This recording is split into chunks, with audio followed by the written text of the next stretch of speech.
사무엘하 네 번째 시간입니다. 여러분, 아버님이 우시는 모습을 보신 적이 있나요? 저는 평생에 아버지 우시는 것을 딱 한 번 봤는데, 저희 매형이 위암으로 돌아가셨을 때 장례식을 치르면서 밀양의 선산에서 장례식 중일 때 나무 밑에서 쪼그리고 앉아서 우시는 아버지 모습이 잊혀지지가 않아요. 제일 슬펐던 장면 중에 하나 같아요. 살면서 아버지들이 우는 모습을 보는 것처럼 괴로운 일은 없는 것 같아요. 오늘 본문 33절을 좀 같이 읽겠습니다. 시작. 왕의 마음이 심히 아파 문 위층으로 올라가서 우니라. 그가 올라갈 때 말하기를 내 아들 압살롬아, 내 아들 내 아들 압살롬아, 차라리 내가 너를 대신하여 죽었다면 압살롬 내 아들아 하였더라. 다윗이 그 아들 압살롬의 죽음의 소식을 듣고 성문 위쪽에는 이제 다락이 있거든요. 그 성루에 올라가서 울었어요. 그런데 저 울었다라는 단어가 조용히 눈물 흘리는 게 아니라 큰 소리로 통곡하는 바카라는 단어거든요. 그래서 모든 백성들이 듣고 알았어요. 아들의 죽음의 소식을, 압살롬이 죽었다는 소식을 듣고 다윗은 내 아들이라는 말을 5번이나 반복하면서 압살롬 내 아들아, 내 아들 내 아들 압살롬아, 내가 너를 대신하여 죽었다면 얼마나 좋았을까. 압살롬 내 아들아 하면서 엉엉 통곡을 하면서 울었어요. 네. 다윗은 왜 이렇게 통곡을 하게 되었을까요? 오늘은 압살롬에 대한 말씀을 묵상할 텐데 설교 내용이 너무 길어요. 그래서 원래 계획은 한 주간 하려고 계획했었는데 둘로 나눠야겠다 이런 생각을 했어요. 제가 아는 어느 목사님은 주일에 설교를 2시간씩 하세요. 너무 부러워요. 일주일에 한 번 나와서 말씀 듣는 분들도 많은데 2시간은 들어야 하지 않으시겠어요? 근데 저는 그 목사님처럼 유능하지를 못해서 진리의 말씀을 2시간 전하면 진리의 말씀을 지루하게 전할까봐 그냥 2조로 나눴어요. 그런데도 길어요. 마음의 각오를 단단히 하셔야 돼요. 그만큼 가볍게 넘어갈 수 없는 우리 신앙과 삶에 매우 중요한 메시지가 담겨져 있다라고 생각하는 것이죠. 압살롬이 성경에서 처음 등장하는 게 사무엘하 13장 1절입니다. 그 후에 이 일이 있으니라. 압살롬 이야기하면서 그 후에 그 일은 어떤 일이냐면 바로 앞에 11장 12장에 있는 다윗이 우리아의 아내 밧세바를 간음한 사건이에요. 그래서 하나님께서는 나단 선지자를 통해서 책망하고 심판하셨는데 그 책망의 핵심은 12장에 보면 2가지로 10절과 11절에 하나는 칼이 너희 집에서 영원히 떠나지 않을 것이다. 네가 죄 없는 우리아를 칼에 죽게 만들었으니 네 가정에도 칼이 떠나지 않을 것이다. 2번째, 네가 은밀하게 남의 부인을 데려다가 성폭행을 했으니 네 아내들도 다른 사람이 백주대낮에 강간을 하고 동침하게 될 것이다. 칼이 떠나지 않을 것이다. 너의 아내들도 이렇게 다른 사람에게 짓밟히게 될 것이다. 하나님께서는 나단 선지자를 통해서 다윗의 죄에 대해서 내가 백성들을 맡겨놓았더니 그렇게 충성스러운 사람을 죽이고 너의 정욕과 쾌락을 위해서 너의 충신 우리아를 죽이고 그의 아내를 빼앗아 하면서 심판의 말씀을 전하셨어요. 그 사건 후에 있었던 일이 오늘 본문 사건이에요. 그런데 1절에서 3절 본문 말씀을 보시면 압살롬에게는 아름다운 누이가 있었어요. 이름이 다말이에요. 다말은 종려나무라는 뜻인데요. 다말이라는 누이가 너무 예뻤나 봐요. 그런데 이 압살롬과 다말은 이 이스라엘 동쪽에 있는 요단강 건너편에 그술이라는 나라의 달메라는 왕의 딸 마아가의 자녀들이에요. 그러니까 다윗의 아내가 달라요. 압살롬과 다말은 마아가고요. 그술 왕 달메의 딸이에요. 그 다음 이 압살롬은 셋째 아들인데 첫 번째 다윗의 아들 장남이 암논이에요. 이 암논은 암놈이 아니에요. 암논이에요. 암논은 아멘 하는 그 단어가 나온 믿을 수 있는 신실한 성실한 그런 뜻이에요. 다윗이 큰아들을 낳으면서 신뢰할 수 있는 신실함, 성실함, 그런 아들의 이름을 지어준 것이죠. 그런데 이 암논은 아히노암이라는 여인의 아들이에요. 그러니까 엄마가 달라요, 애들 둘이. 그런데 어쨌든 아버지는 다윗이어서 이복 누이잖아요. 암논이 다말을 너무너무 사랑했어요. 그런데 다말이 처녀예요. 이 처녀라는 단어는 정숙함을, 몸을 더럽히지 않은 정숙함을 지키는 그런 여인이란 뜻이에요. 소녀예요. 그러니까 뭐 몸을 함부로 하는 애가 아니에요, 다말이. 그래서 너무 아름다운데 여동생이면서 정숙한 동생이다 보니 어떻게 하지를 못하고 우라병이 생겼어요. 저 우라라고 번역한 단어는 묵다, 비좁다, 그런 뜻이에요. 그러니까 여동생이 너무 예쁘고 좀 가지고 싶은데 여동생이니까 어찌할 줄 모르고 암논의 마음속에 우라병이 생겼어요. 막 비좁다, 묶어놓은 것 같이 숨이 막히는 답답한 그런 병 든 거예요. 네. 그런데 암논에게 아주 악한 친구가 하나 있었어요. 요나답이라고. 심히 간교한 자라고 그랬어요. 이 요나답이 자기 친구 암논에게 못된 꾀를 가르쳐줘요. 그러면 가짜로 병든 채 해라. 그럼 당신 아버지 다윗이 병문안 오지 않을 거냐. 그럴 때 아버지한테 내가 이뻐하는 다말 여동생이 나에게 맛있는 요리를 해주면 내가 좀 나을 것 같다고 부탁을 드려라. 그러면 그 부탁 들어주시지 않겠냐 해가지고 이 요나답이라는 악한 친구, 심히 간교한 친구의 말을 암논이 들어요. 그래서 아버지 다윗이 병문안 왔을 때 아버지 다말이 나한테 맛있는 과자 좀 만들어주면 내 병이 나을 것 같다고. 이 아무 생각 없는 아버지 다윗이 다말에게 오빠 병들었으니까 네가 해주는 요리를 먹으면 기운이 날 것 같다구나. 좀 요리를 해주거라. 그래서 다말이 암논의 집에 와서 요리를 하게 돼요. 결국 요나답의 악한 조언 때문에 암논은 죽게 돼요. 그래서예요. 잠언 13장 20절 말씀 우리 깊이 새기면서 읽읍시다. 시작. 지혜로운 자와 동행하면 지혜를 얻고 미련한 자와 사귀면 해를 받느니라. 지혜로운 친구와 동행하면 지혜롭게 돼요. 그런데 어리석고 미련한 사람들하고 사귀게 되면 해를 당해요. 요나답 아주 간교한 사람이에요. 그런데 요나답 이놈은 문제가 생겨도 자기는 책임지지 않아도 돼요. 암논은 달라요. 자기의 정욕을 주체하지 못하고 죄를 지으면 엄청난 일이 발생해요. 자기는 서민, 평민도 아니잖아요. 왕자잖아요. 다윗을 이어서 왕이 될 수 있는 가장 유력한 왕자였어요. 그러니까 요나답과 암논은 입장이 달라요. 요나답은 쉽게 충고할 수 있어요. 이렇게 해서 성폭행하라고. 그런데 암논은 달라요. 그래서예요.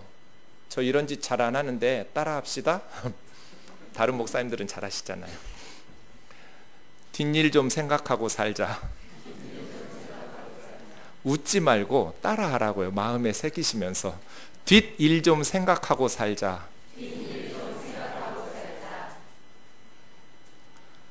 높은 자리에 오르는 사람들이 뒷일 생각하지 않고 자기 정욕대로 죄를 짓다가 무너지는 사람 우리 주변에 지금도 너무나 많아요.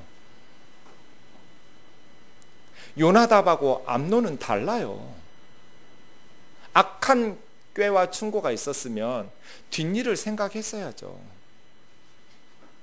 빨간불을 봤으면 멈춰서야죠. 뒷일을 생각해서 스탑했어야죠. 계속 달리면 죽어요. 자기만 죽는 게 아니라 남도 죽여요.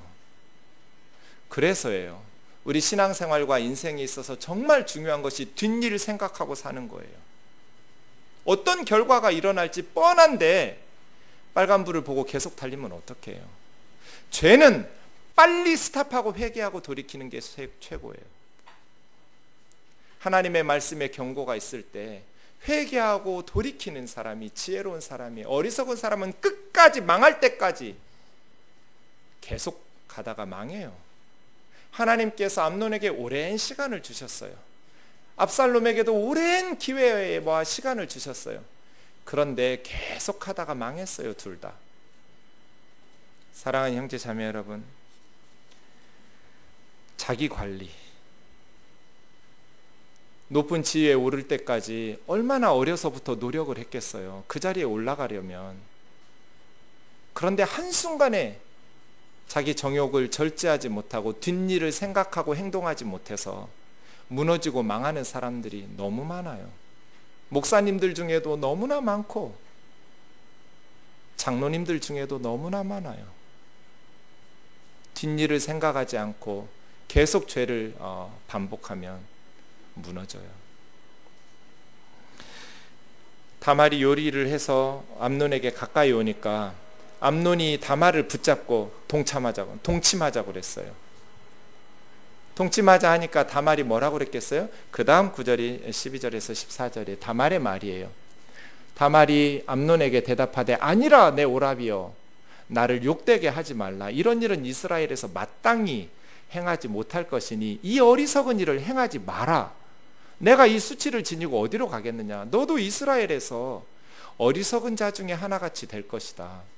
청하건대 아버지와 함께 말해라. 아버지가 오빠가 간청하면 나를 당신의 아내로 줄 거다.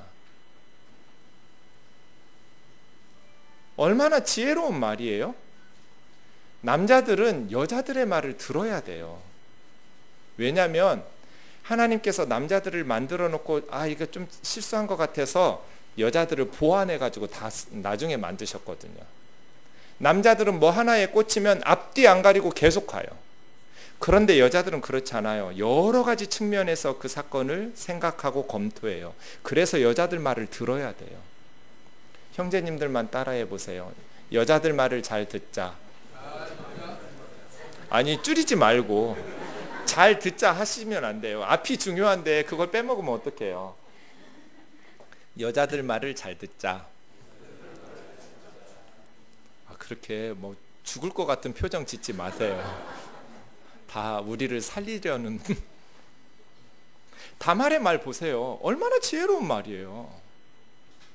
어리석다라는 말을 2번이나 쓰면서 이 어리석은 짓을 하지 마라. 오빠 어떻게 이스라엘에서 왕자인데 어리석은 것처럼 어떻게 살려고 하느냐. 아버지에게 부탁해라. 내가 오빠 아내가 될 테니까 아버지가 오빠 부탁이라면 거절하지 않으실 거다. 그런데 암논이 그 말을 듣지 않고 다말보다 힘이 셈으로 억지로 동참했어요. 이 12절에 욕되게라는 단어하고 14절에 억지로라는 단어가 원문에는 똑같은 단어예요.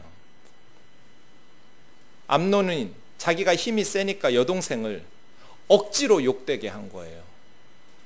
억지로 하는 건 부끄러운 짓이에요. 욕된 짓이에요.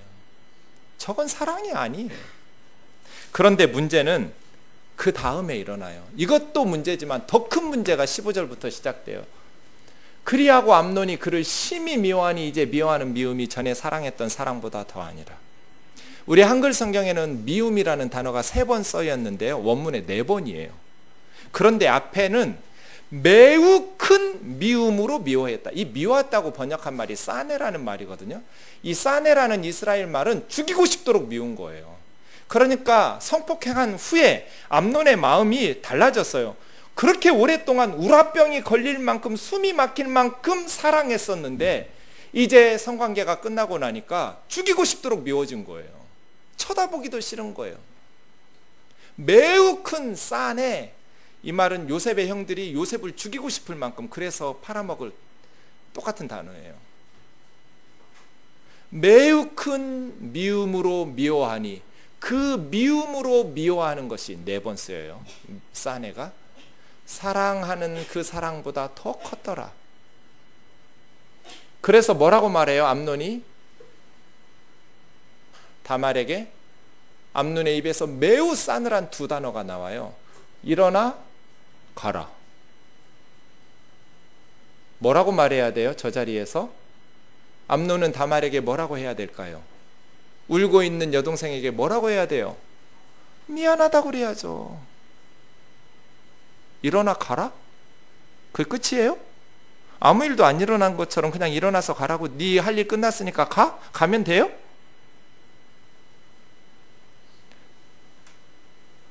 자기 아프다고 그래서 아버지 부탁받고 공주가 시녀가 하는 요리 만들어서 오빠 아프다니까 주러 온 거잖아요. 그런 여동생을 겁탈해놓고 미안하다는 말 한마디 없이, 내가 책임질 테니까 걱정하지 말라는 말 한마디 없이 일어나 가라? 다말이 뭐라 그래요? 옳지 아니하다. 나를 쫓아보내는 이 큰 악은 아까 나에게 행했던 악보다 더 크다. 내가 이제 어디로 가겠냔 말이에요.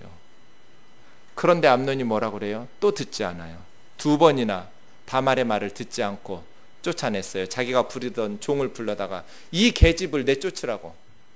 마치 옷 벗고 자기를 왕의 후보가 될 수 있는 권력자를 유혹이라도 했던 것처럼. 그 방에 아무도 없었어요. 단둘이 있었어요. 그러니 남들 우겨대면 되겠죠. 얘가 나를 지금 옷 벗고 달려들으려고 그러는데 쫓아내! 문빗장 질러! 이런 식이에요. 어쩌면 부전자전이라고. 아버지 다윗이 죄짓고 나서 그 죄를 감추려고 우리아를 죽게 만들더니 그 아들 하는 짓도 똑같아요. 벤자민 프랭클린이 한 말 중에 죄는 자기가 죄 지은 사람이 보기에도 흉측하기 때문에 사람들은 그 죄를 가리기 위해서 가면을 쓴다. 죄는 내가 생각해도 흉측해요, 몰골이. 그래서 가면으로 가리려고 그래요. 그 다음 암논은 다말은 어떻게 해야 될까요? 그런데 참 저 15절을 보면 어떻게 저럴 수 있을까 싶어요. 그렇게 오랫동안 다말을 사모하고 그렇게 다말을 사랑했었는데 왕의 자리보다도 다말을 더 원한 거잖아요. 다말만 얻을 수 있다면 왕이 되지 않아도 좋아. 다말만 있으면 내 인생은 너무너무 행복할 것 같아. 그랬는데 성폭행하고 나니까 마음이 바뀌어졌어요. 어쩌면 암논의 마음에 공허감, 허탈감, 그리고 수치심, 아주 복잡한 감정들이 생겼었던 것 같아요. 그리고 사랑은 미움으로 변했어요. 그래서예요. 우리 감정을 믿으면 안 돼요. 사람의 감정은 언제든지 변할 수 있다는 것을 기억하셔야 돼요. 영원히 이 마음이 변하지 않을 것 같죠? 그렇지 않아요. 요한일서 2장 16절 17절을 같이 읽겠습니다. 시작. 이 세상에 있는 모든 것이 육신의 정욕과 안목의 정욕과 이생의 자랑이니 다 아버지께로부터 온 것이 아니요 세상으로부터 온 것이라. 이 세상도 그 정욕도 지나가되 오직 하나님의 뜻을 행하는 자는 영원히 거하느니라. 이 세상이나 세상에 있는 것을 사랑하지 마라. 왜냐하면 이 세상에 있는 모든 것이 육신의 정욕, 안목의 정욕, 이생의 자랑인 하나님 아버지로부터 온 것이 아니다. 이 세상도 그 정욕도 지나간다. 지나간다라는 것은 영원히 머무르지 않는다는 거예요. 그냥 우리 앞에 왔다가 지나가요. 사라져요. 이 세상, 이 우주 다 언젠가 사라질 거예요. 인간의 감정, 정욕 다 사라져요. 영원한 것은 하나밖에 없어요. 하나님의 말씀에 순종해서 하나님의 뜻대로 살았던 사람들만 남을 거예요. 이 세상도 그 정욕도 다 지나가요. 언젠가 다 사라지게 되어 있어요. 암논의 마음속에 다말에 대한 사랑이 진실한 것 같았고 영원할 것 같았지만 순식간에 자기 사랑이 증오심으로 미움으로 변해버렸어요. 그래서 우리는 우리 감정대로 믿고 살면 안 돼요. 망해요. 우리의 감정이라는 것 믿을 만한 것이 아니에요. 오직 하나님의 뜻을 행하는 자, 하나님의 말씀대로 순종하면서 살아가는 것이 영원한 삶을 위한 선택이지요. 사랑하는 형제 자매 여러분, 사과 한마디 없이 내쫓았고 그렇게 문빗장을 질러버리면 대개의 경우 강간당한 소녀들은 사회생활이 불가능해지기 때문에 숨기게 되어 있어요. 그런데 다말은 좀 달랐어요. 그 다음 20절, 19절 말씀, 18절부터 보시면 공주는 당시에 채색 옷을 입었는데 이거 야곱의 아들 다윗, 요셉도 채색 옷 케토네트 파스라고 그래요. 케토네트라는 말은 긴 옷이에요. 파스라는 말이 손바닥, 이 바닥이에요. 발바닥의 그 평평한 바닥 부분을 파스라고 그래요. 근데 케토네트 파스는 요 평평한 곳까지 내려오는 옷이에요. 채색하면 색깔을 입힌 옷이라는 뜻인데 그런 의미가 아니에요. 염색한 옷이라는 의미가 아니라 발목까지 내려오는 긴 옷, 이게 채색 옷이에요. 요셉이 입었던 것도 그거예요. 보통 사람들은 그 옷 안 입죠. 보통 사람들은 어떤 옷 입겠어요? 무릎까지 나오면 짧은 옷을 입어요. 그래야 활동하기가 편하니까요. 발목까지 내려오는 긴 옷은 요셉 너는 일하지 마, 그런 뜻이에요. 아버지 야곱의 의도는. 다른 형들은 다 양치고 목축업을 하면서 힘든 육체 노동을 하지만 요셉에게는 발목까지 길게 내려오는 옷을 입혔다는 건 너는 그냥 말로 감독이나 하고 그렇게 편하게 살아, 그 뜻이에요. 공주니까 육체 노동 할 일이 없잖아요. 당연히 채색 옷 입고 갔어요. 그런데 이게 발목까지 내려오니까 성폭행 당한 후에 뛰어갈 수가 없잖아요. 그러니 이 채색 옷을 찢어버린 거예요.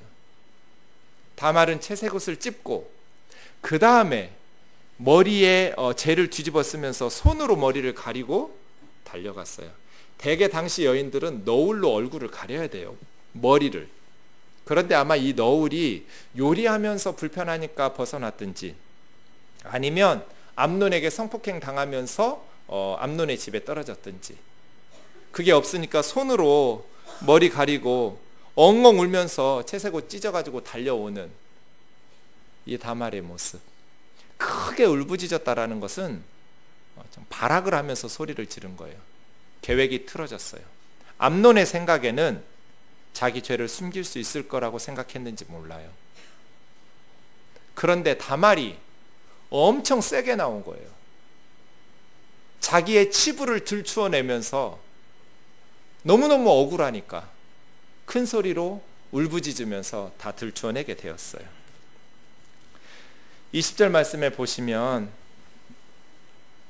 오라버니 압살롬의 집에서 있었는데 압살롬이 보니까 뻔하죠. 암논이 그랬느냐. 암논 집에 갔다 와서 이렇게 울부짖으니까 그렇다고. 근데 압살롬이 지금은 가만히 잠잠히 있자. 걱정하지 말고 근심하지 마라. 오빠가 알아서 할 테니까. 왜요? 아버지 다윗 왕이 먼저 처벌을 해야 하잖아요.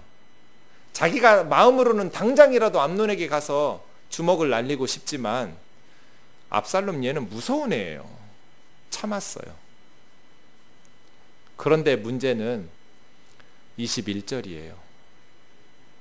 다윗이 모든 일을 들었어요. 그럼 다윗은 어떻게 해야 돼요?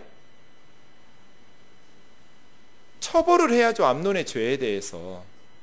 그런데 다윗이 이 모든 일을 듣고 심히 노했어요. 분노했어요. 그리고요, 심히 노했어요.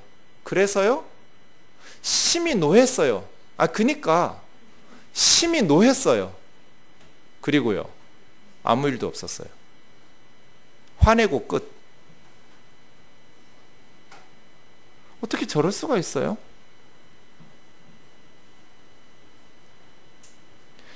죄를 졌으면 재판을 열어서 합당한 처벌을 해야 하잖아요.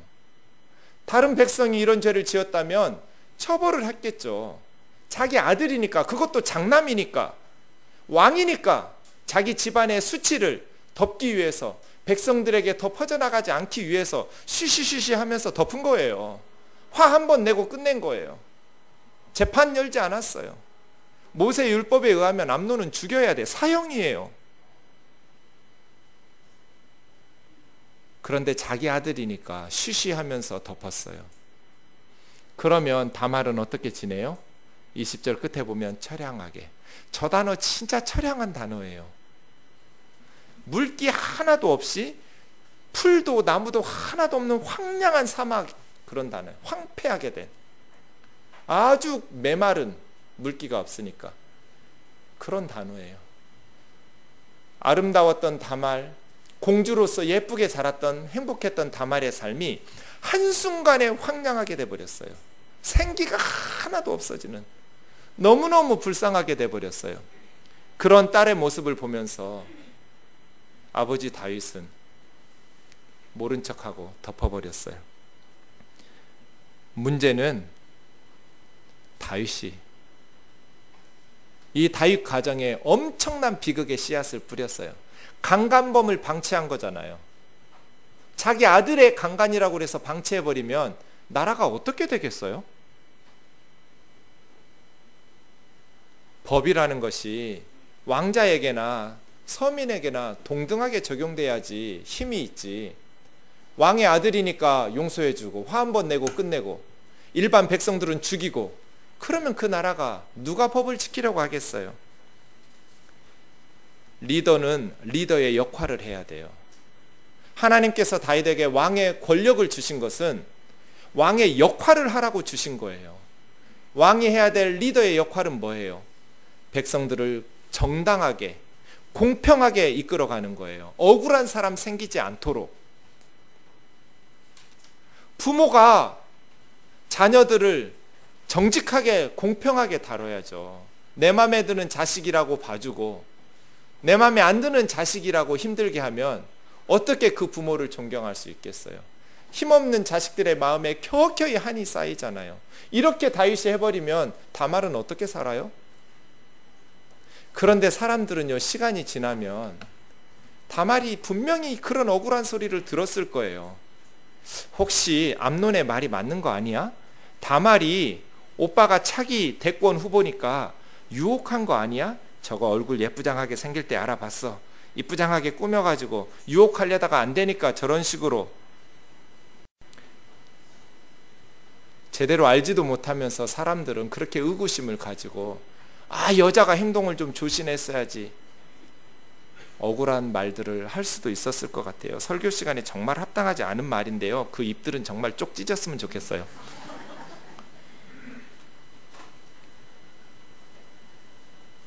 자기 일 아니라고 함부로 말하지 말아요.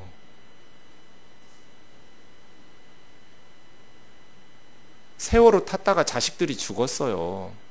여러분 자식이 죽으면 어떨 것 같으세요? 올바른 말만 하실 것 같으세요? 자식 군대 보냈다가 자식이 죽었어요. 여러분 아들이 그렇게 죽으면 어떻게 할 것 같으세요? 남의 일이라고 함부로 말하는 거 아니에요. 다말이 무슨 죄가 있어요?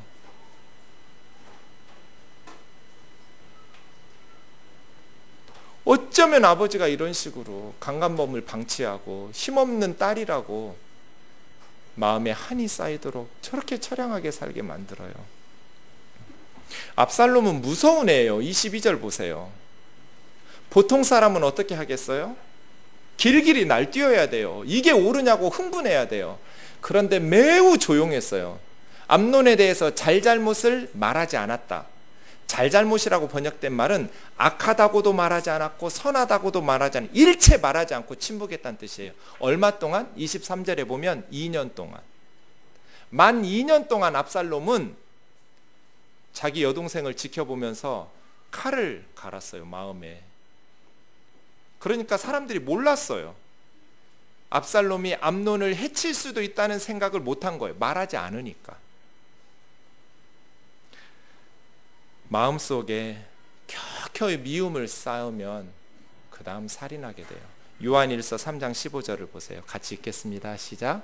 그 형제를 미워하는 자마다 살인하는 자니 살인하는 자마다 영생이 그 속에 거하지 아니하는 것을 너희가 아는 바라. 미움이 마음속에 생기면 살인하게 돼요. 살인은 미움에서 나와요. 너무너무 미우니까 없었으면 좋겠잖아요. 그래서 죽이는 거예요. 상대방을 못 죽이면 어떻게 할까요? 자살을 해요. 자기가 죽어요. 살아도 살인을 하지 않거나 자살은 안 해도 마음속에 미움이 있으면 지옥과 같은 마음을 가지고 불행하게 살 수밖에 없어요. 압살롬이 2년 동안 행복하게 살았을 것 같으세요? 날마다 압살롬 머릿속에 무슨 계획만 했겠어요? 저거 어떻게 죽이지? 어떻게 되갚아주지? 그럼 압살롬은 어떻게 해야 돼요? 아버지가 이렇게 나오는데 자기가 가진 모든 자원을 총동원해서 정당한 재판이 이루어지도록 해야죠. 여러분같이 똑똑하신 분들이면 아버지 다윗이 자기 얘기 안 들으면 누구 찾아가겠어요? 여러분이 압살롬이라면 누구 찾아가서 이 억울함을 풀 것 같으세요?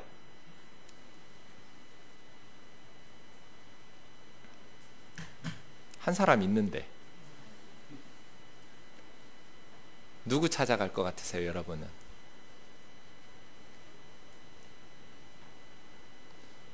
일부 예배 때 여쭸더니 하나님 찾아간다고. 하나님은 어떻게 찾아가요? 나단 선지자 찾아가면 되잖아요. 자기 아버지가 죄를 지었을 때 하나님께서 나단 보내셔서 책망하시고 다윗의 죄를 들추어냈잖아요. 그리고 심판하셨잖아요. 압살롬이 이 사건을 알잖아요. 어떻게 하면 돼요? 나단 선지자 찾아가면 돼요. 이런 사건이 있는 거 아냐고 모르느냐고, 왜 가만히 계시느냐고 아버지한테 정당한 재판을 열어서 모세 율법대로 처벌을 하셔야 하지 않느냐고, 내 동생하고 나는 어떻게 사냐고. 그런데 압살롬은 그렇게 하지 않았어요. 자기가 직접 보복해서 죽일 계획을 오랫동안 2년 동안 계획했어요. 입을 꾹 다물고 암논을 죽이겠다는 마음을 켜켜이 쌓아갔어요. 사랑하는 형제 자매 여러분, 미움을 품고 사는 것은 스스로를 지옥으로 몰아넣는 일이에요. 그래서 예수님께서 우리에게 가르쳐 주신 게 뭐예요? 용서예요. 주님이 가르쳐 주신 기도에 마태복음 6장 12절 같이요. 시작. 우리가 우리에게 죄 지은 자를 사하여 준 것 같이 우리 죄를 사하여 주옵시오. 이게 주기도문이에요. 우리에게 죄 지은 사람의 죄를 용서합니다. 그러니 하나님도 내 죄를 용서해 주세요. 주기도문 중에 유일하게 설명이 붙어있는 기도 제목이에요. 14절에 보면 너희가 사람들이 잘못한 것을 용서하면 하늘에 계신 너희 아버지도 너희의 죄를 용서하실 것이고, 만일 너희가 너희에게 죄 지은 사람들의 잘못을 용서하지 않으면 너희 아버지도 너희 잘못을 용서하지 않으실 거다. 엄청난 말씀이에요. 하나님으로부터 용서받는 우리의 용서를 우리가 용서하고, 그래서요, 그리스도인들에게, 하나님의 백성들에게 용서는 선택이 아니에요. 필수예요. 해도 되고 안 해도 되는 게 아니에요. 반드시 해야 되는 거예요. 압살롬이 선택하는 길은 합당하게 처벌받을 수 있도록 자기가 동원할 수 있는 것들을 동원해서 아버지를 압력하고 재판 열도록 하고 처벌하도록 하고, 나단 선지자를 찾아가든지 제사장 사독과 아비아다를 찾아가든지 자기 사촌 형이었던 군사령관 요압을 찾아가든지 누구를 찾아가든지 자기 인맥을 총동원해서 자기 여동생의 마음속에 억울함이 쌓이지 않도록, 자기 여동생이 억울한 말을 듣지 않도록 명명백백하게 잘못을 드러내고 합당한 처벌을 했어야 돼요. 만약에 압살롬이 그러한 선택을 했다면 하나님께서 도우셨을 거예요. 너무나 합당한 일이니까요. 그런데 압살롬은 입을 꾹 다물었어요. 그리고 스스로 죽이기로 작정을 했어요. 여기서 궁금한 게 있어요. 2년 동안 암논이 예배를 드렸을까요? 안 드렸을까요? 자기 여동생을 성폭행하고 이 암논은 안식일마다 예배를 드렸을까요? 안 드렸을까요? 드렸어요. 다윗의 아들인데요. 하나님 앞에 예배를 안 드릴 리가 있나요? 그러면 예배를 드릴 때 자기가 여동생을 성폭행했던 죄가 생각이 났을까요? 안 났을까요? 여동생이 억울하게 눈물 흘리고 있을 거라는 생각을 했을까요? 안 했을까요?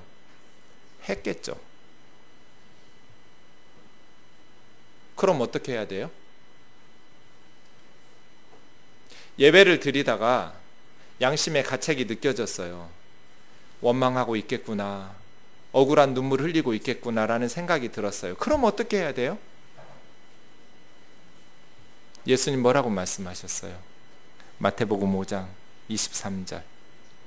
예물을 제단에 드리다가 원망 들을 만한 일이 생각나면 스탑! 예배 멈추고 먼저 가서 그 사람과 화해하고 그 다음 이어서 예배를 드려라. 근데 그리스도인들이 예수님의 말씀처럼 하지 않아요.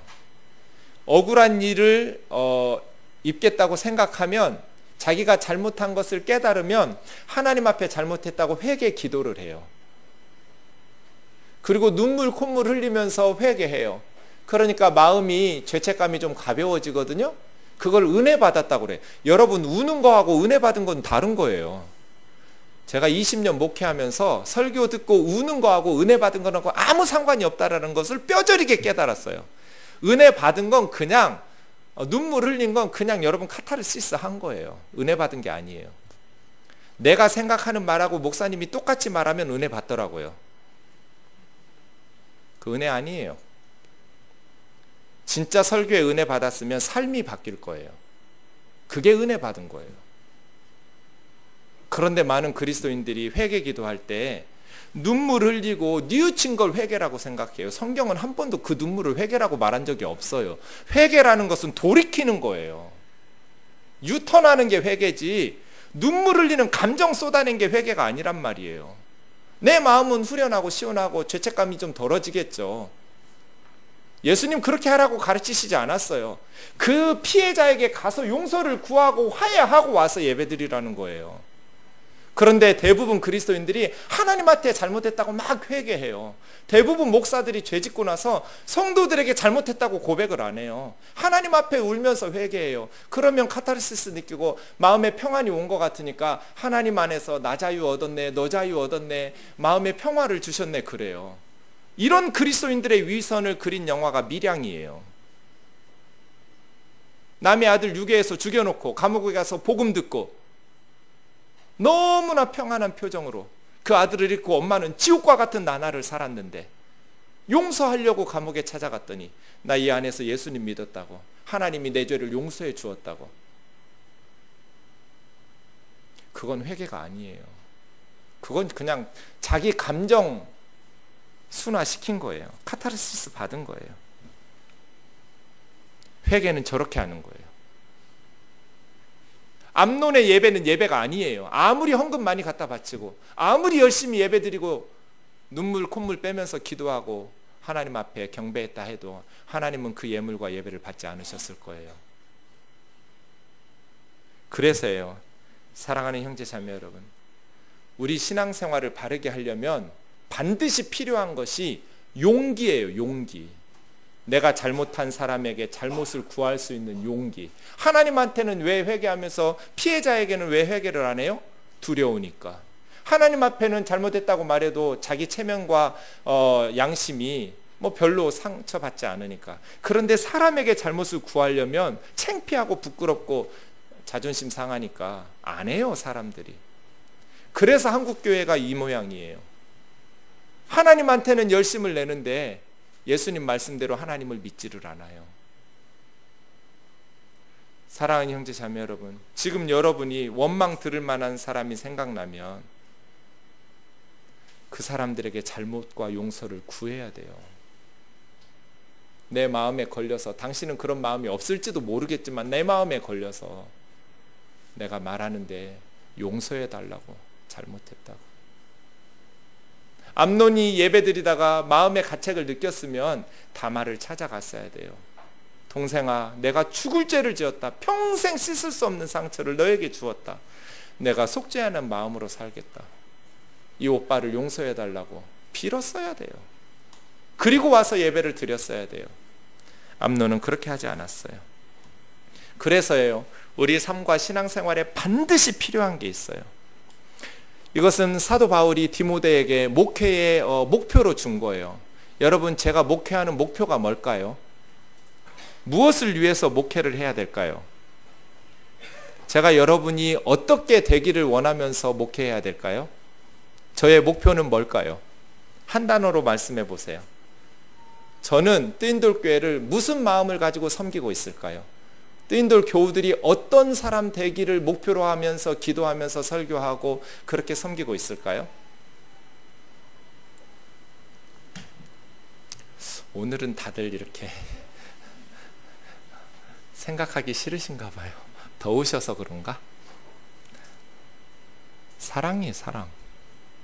그죠? 저는 우리 교우들이 하나님을 사랑하고 가족을 사랑하고 교회 사랑하고 아내를 사랑하고 남편 사랑하고 자녀들 사랑하고 사랑하면서 살았으면 좋겠어요. 목사의 목회 목표가 뭐가 있겠어요? 성도들로 하여금 하나님 사랑하고 서로 사랑하도록, 그 주님이 우리에게 원하시는 거잖아요. 그죠? 부모들도 똑같아요. 부모도 목회자거든요. 자녀들을 어떻게 기도하고 양육해야 돼요? 우리 아이들이 사랑하면서 살도록, 하나님 사랑하고 서로 사랑하면서 사는 아이 되도록 기도하면서 양육해야죠. 그런데 사랑에 반드시 필요한 게 3가지가 있어요. 그거 디모데전서 1장 5절이에요.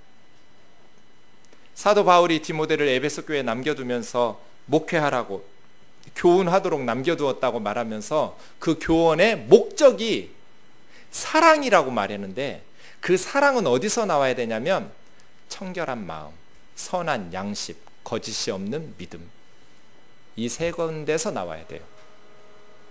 진정한 사랑은 깨끗한 마음, 선한 양심, 거짓 없는 믿음에서 나와야 돼요. 너무나 한국교회 성도들의 믿음이 불순물이 많고 선한 양심을 버리고 이기적이고 아전인수격이고 하나님을 자기 맘대로 사용해 먹고 신앙생활을 자기 맘대로, 거짓이 너무 많아요 교회에. 그건 사랑이 아니에요. 그건 예배가 아니에요. 그건 목회가 아니에요. 언제나 목회는 선한 양심과 거짓 없는 믿음에서 나오는 사랑이어야 돼요.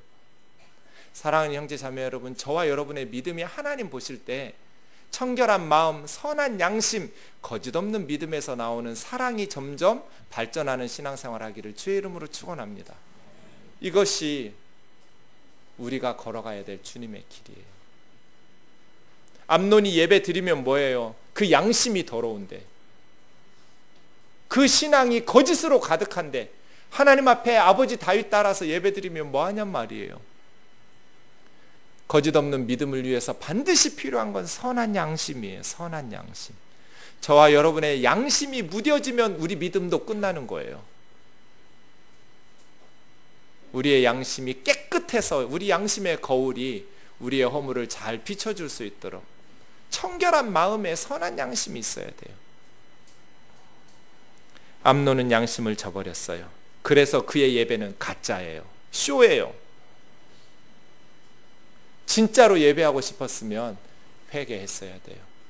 하나님 앞에서 다말에게서. 그리고 다시 새롭게 시작할 수 있었어요. 2년이나 시간이 있었어요. 2시간 후에 죽은 거 아니에요. 암논은 2달 후에 죽은 것, 2년 후에 죽은 거예요. 2달 후에 죽은 것도 아니에요. 2년 동안이나 회개할 기회가 있었단 말이에요. 교회 다니는 성도님들 보면 이렇게 회개를 안 해요. 하나님 앞에서는 열심히 하는데 사람들에게 상처 주었던 사람들에게 용서를 구하지를 않아요. 아무리 어린아이에게 잘못한 것도 우리의 잘못을 깨달으면 하나님 앞에 회개하고 끝낼 게 아니라 그 아이에게 사과해야 돼요. 미안하다고. 그리고 와서 하나님 앞에 구해야 돼요. 예배해야죠. 압살롬이 2년 만에 암논을 죽이기로 결정했어요. 당시에는 양털을 깎는 날이 축제의 날이에요. 그래서 잔치를 베풀어요. 압살롬 집에 양털을 깎는 잔치가 베풀어지면서 압살롬이 아버지 다윗에게 가서 아버지와 신하들 다 데리고 와서 잔치에 초대했어요. 왕이 그 자리 가겠어요? 신하들까지 데리고? 내가 갈 거 뭐 있냐. 그러면 아버지가 그렇게 대답할 줄 알았어요. 압살롬은 그러면 아버지 대신으로 큰형이라도 보내달라고. 아버지가 안 올 거니까. 그래서 암논이 압살롬의 집에 양털 깎는 잔치에 참여하게 됐어요. 그럴 때 압살롬이 한마디예요. 28절 29절 신하들에게, 자기 사람들에게 술로 취해 있을 때 죽이라. 근데 어떻게 죽이라고 그래요? 이것도 오래 생각했겠죠? 암논은 압살롬이 칼로 푹 찔러서 한 번에 죽인 게 아니에요. 어떻게 죽였어요? 암논을 치라. 저 치다라는, 쳐서 죽이라는 말은 맨주먹으로 때려 죽이는 거예요. 도구를 쓰는 게 아니에요. 2년 동안 계획했어요. 저놈을 어떻게 죽일까? 압살롬이 그렇게 계획하면서 그냥 한순간에 죽도록 그렇게 편하게 고통이 끝나도록 계획하지를 않았어요. 마지막 죽음의 순간까지 오랫도록 고통스럽도록 주먹으로 때려 죽였어요. 암논은 그렇게 죽었어요. 압살롬은 어떻게 죽을까요? 다음 주에 보겠지만 형을 주먹으로 때려 죽였던 압살롬은 어떻게 죽임을 당할까요? 몰라도 느낌상 맞아 죽었어요. 똑같이 죽어요. 요압의 무기를 드는 신하들이 10명이 때려 죽였어요. 압살롬도. 너무나 비극적인 이 아들의 죽음의 소식을 듣고 다윗은 어떻게 할까요? 통곡을 했어요. 옷을 찢고 땅에 들어 눕고. 비극도 이런 비극이 없어요. 가정 안에. 장남은 자기 여동생을 성폭행하고, 셋째 아들은 2년 동안 칼을 갈고 있다가 그 형을 쳐서 죽이고. 다윗의 가정 정말 비극적인 가정이에요. 이 비극의 씨앗은 아버지 다윗이 뿌렸어요. 압살롬은 어떻게 했을까요? 37절에 보면 외갓집 구술왕 달메에게로 도망갔어요. 자기 어머니 마아가가 구술왕 달메의 딸이거든요. 그래서 몇 년 동안? 3년 동안 외갓집에서 쫓겨가서 그렇게 살게 되었어요. 압살롬의 이름이 저렇습니다. 원래는 압살롬이 아니라 아비샬롬입니다. 아비샬롬. 아비라는 말은 아버지라는 뜻입니다. 아버지. 샬롬은 평화죠. 그래서 다윗이 이 셋째 아들이 태어났을 때는 평화의 아버지 이렇게 이름을 지었습니다. 너는 평화를 낳는 아버지가 되어라. 그런데 압살롬은 평화를, 샬롬을 낳지 않고 사망, 살인, 죽음, 이 압살롬 때문에 2만 명이 죽습니다. 아버지를 권력을 찬탈하고 쿠데타를 일으켜서 평화의 아버지가 수많은 가정을 파괴하고 비극적인 역사를 만들어내는 사람이 됩니다. 왜요? 자기 마음을 다스리지 못해서. 뒤틀린 욕망, 분노를 하나님의 말씀대로 해결하지 못해서 압살롬은 자기와 함께 많은 사람들을 죽음으로 몰아내는 이름값을 하지 못하는 사람이 되었습니다. 마지막 베드로전서 3장 9절 읽고 마치겠습니다. 시작. 악을 악으로 욕을 욕으로 갚지 말고 도리어 복을 빌라. 이를 위하여 너희가 부르심을 받았으니 이는 복을 이어받게 하려 하심이라. 아멘. 압살롬의 길을 대부분의 사람들이 선택합니다. 원수를 보복하면 속이 후련하거든요. 그런데 예수님의 길은 정반대의 길이었죠. 수없이 미워하고 욕하고 죽이려고 억울한 일을 말하는 사람들을 향해서 십자가 상에서도 벌거벗고 십자가에 죽어가시면서도 저들의 죄를 저들에게 돌리지 말아달라고. 자기들이 무슨 일을 하는지 모르니까 예수님은 용서를 선택하셨어요. 베드로 사도는 우리에게 악을 악으로 갚지 마라, 욕을 욕으로 갚지 마라. 상대방이 욕하면 우리도 따라서 욕하지 말고 뭐 하라는 거예요? 복을 빌라, 도리어 축복하라는 거예요. 옆 사람하고 시켜볼 수도 없고 한번 해보세요. 여러분, A가 욕을 했다고 생각하고, 욕은 하지 마시고, 자, 옆 사람이 욕을 했어요. 여러분에게. 부부가 계신 분들은 좀 실감나죠? 욕을 하셨어요. 그 욕을 들었다고 생각하고 두 번째 줄을 해보세요. 옆 사람에게 축복하라고요. 이 연습을 많이 하셔야 돼요. 이 연습을. 상대방이 욕할 때 축복하는 연습을 많이 하셔야 돼요. 왜냐하면 대부분 우리는 즉흥적으로 욕이 나오거든요. 네가 욕하니까 내가 욕하는 거는 죄가 아닌 것 같잖아요. 그러나 그건 주님의 길이 아니에요. 악을 악으로 갚지 마라. 욕을 욕으로 되갚아주지 마라. 도리어 축복하는 말을 해라. 상대방이 욕을 하면 하나님 이 사람에게 복을 주시옵소서. 하나님 이 사람에게 잘 되게 해주시옵소서. 공부도 잘하게, 이 아들은 장가도 잘 가게, 취직도 잘 되게, 믿음도 좋게, 도리어 복을 빌어라. 이것을 위해서 너희가 부르심을 받았다. 하나님께서 우리를 하나님의 자녀로 부르신 이유는, 우리를 예수님의 제자로 부르신 목적은 악을 악으로 욕을 욕으로 갚아주는 것이 아니라 도리어 축복하도록, 복을 빌도록. 압살롬의 마음에 분노가 있는 건 지극히 정상입니다. 형이 자기 여동생을 그렇게 속이고 겁탈을 했는데 분노, 죽이고 싶은 마음이 안 들면 그게 비정상이잖아요. 죽이고 싶은 마음이 드는 건 정상이에요. 문제는 뭐예요? 악을 악으로 갚아서는 안 됐어요. 도리어 복을 빌었어야 돼요. 마음에 분노가 일어날 때마다 한 번은 용서는 한 번 용서한다고 되는 게 아니에요. 평생 가르는 것도 있어요.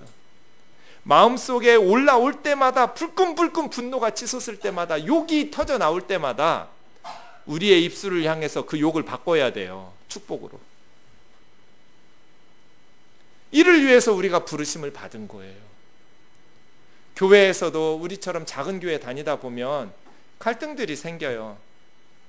그런데 기분 좋게 은혜 받으러 주일 예배 왔다가도 나를 힘들게 했던 아무개 얼굴을 보는 순간 마음속이 지옥이 돼요. 너 이렇게 욕했지. 왜 성경 구절은 안 외워지는데 그런 건 잘 기억이 나나 몰라요. 너 그때 나한테 이렇게 힘들게 했지, 욕했지. 그런 생각이 들면 어떻게 해야 돼요? 두 번째 줄 해야 돼요. 그런 마음이 생길 때마다 하나님, 아무개 집사님 복을 주세요. 제가 여러분에게 상처 주는 일 많이 하죠. 저는 그럴 마음이 없어도, 인간이니까 목사도 실수할 때 많잖아요. 목사님이 그때 그랬어. 그런 생각이 들 때마다 어떻게 해야 돼요?